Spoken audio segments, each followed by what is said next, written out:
I want to thank the chairman. I also want to thank the ranking member, and I think that anybody who is watching online or who is watching on C-SPAN, I just want you to see how a committee works in a bipartisan way. I think the level of questions that we've been asked or asking you are very bipartisan, and because we want to get to the issues that matter. And I just wish that my colleagues on other committees did the same thing. But I want to thank you again. I also want to thank the witness for being here today to really discuss this important work with the Copyright Office. You know, the Copyright Office dates back to, what, the 1800s? You know, I'm a student of history. That seems like a long time ago to me, and serves a wide variety of interests.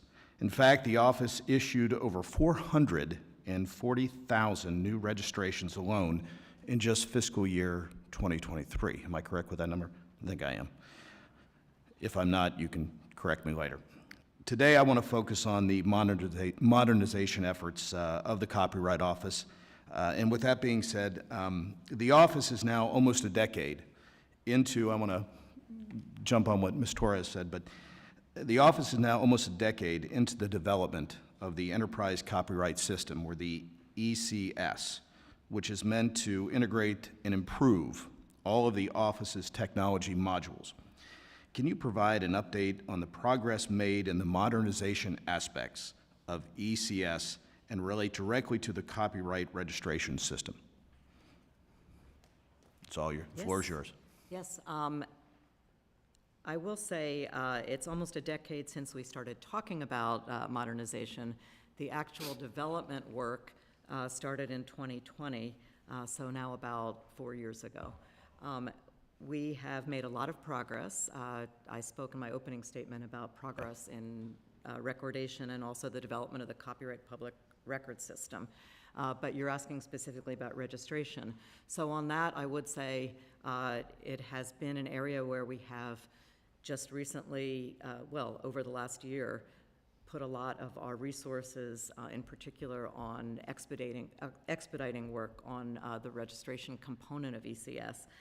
So working very closely with the library's OCIO, we are making it now a top priority and moving around some of our resources so that we can speed up progress. And so that will include the launch of a limited pilot by the end of this calendar year. Okay, so that was going to kind of go into my next question, which was, can we expect that the registration modernization updates will take effect all at once? You're kind of saying we're going to do kind of a pilot program, or were they going to be done in increments? Am I safe to assume that we're going to do it in increments, not just all at once? Well, it will be all at once in the sense that once the entire system is finished and we retire the existing ecosystem, that will happen at once. We'll have an entire system. But my understanding of how the IT development process works is that we will be testing out in limited pilot with the public different pieces at a time so that we can get input, and then that will feed into the further development. So, and to kind of jump on that, do you feel that the office has the resources it needs to complete its modernization in a timely manner? Yes, we have, at the moment, we have the funding and the staff to proceed with that timing that I've been mentioning so that we would get the limited pilot up at the end of this year. And our goal is to be able to retire the ecosystem at the end of calendar 2026.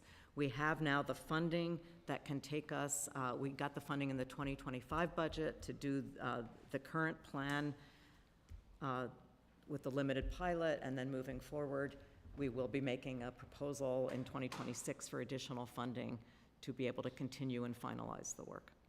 And I thank you for your testimony. I thank you for being here today. And Mr. Chairman, with that, I yield back.